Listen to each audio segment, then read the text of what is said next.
maniwala kayo, they will not build anything there sa Scarborough Shoal. Si Xi Jinping mismo nagsabi. And he's a man of honor. Tingnan nyo, sa panahon ni Presidente, meron ba tayong nawala na area sa West Philippine Sea? Meron bang naagaw?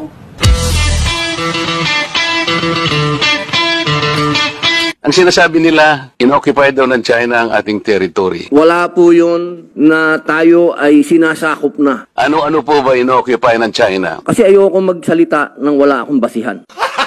Gago! Karamihan naman ng artificial islands, kasing laki na ng isang syudad, ay nabuo nung panahon ni President Digong. The aptly named Mischief Reef in the Philippines Economic Zone, the Chinese took it over and started turning the reef into a military base.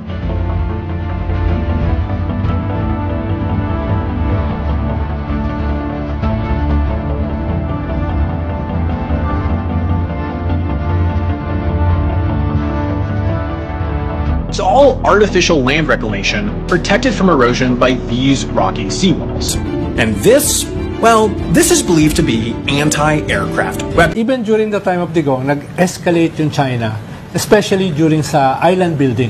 Ayun, yan, agree ako dyan. Totoo naman talaga nangyayari yan, pero hindi tayo binubuli. Habang naglalayag, nagkwento ang mga mangingisda sa panggigipit sa kanila ng China Coast Guard sa laot.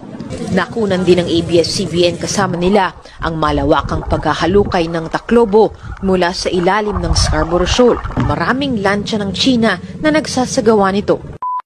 Makikita sa video ang pagsampa ng 2 tauhan ng China Coast Guard sa bangka ng Pilipinong mangingisda. Ilang sandali pa, binubuksan na nila ang lagayan ng isda ng mga Pilipino. Pagkatapos, namili sila ng magagandang klaseng isda. Sinimulan na nilang punuin ang kanilang mga banyera at saka umalis mula sa bangka.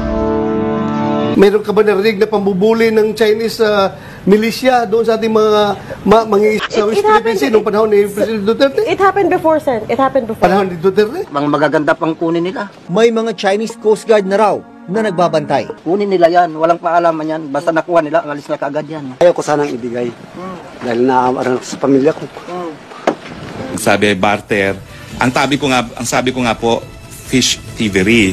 Pero Tagalogin na natin, pangungutong, I think. Importante, nirespeto tayo, hindi tayo binubuli. Coast Guard din ang humabol, pumalibot at nagpaalis sa mga mangingisdang Pilipino sa Scarborough Shoal noong 2016. Na nung panahon ni Pangulong Rodrigo Roa Duterte, hindi naman tayo nagkaroon ng ganitong klaseng escalation. Hindi dapat kalimutan ang mga insidente ng panghihimasok ng China noong panahon ng Administrasyong Duterte, gaya ng pagbangga ng Chinese vessel sa FB Gemver 1 noong 2019. Yung pinunta ko doon sa West Philippine Sea, nung ako'y nagpunta dyan, nung ako'y umikot dyan, nakita ko po lahat doon.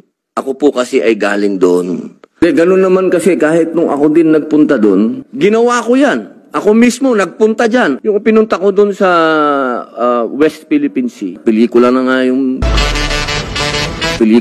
yung pinunta ko doon.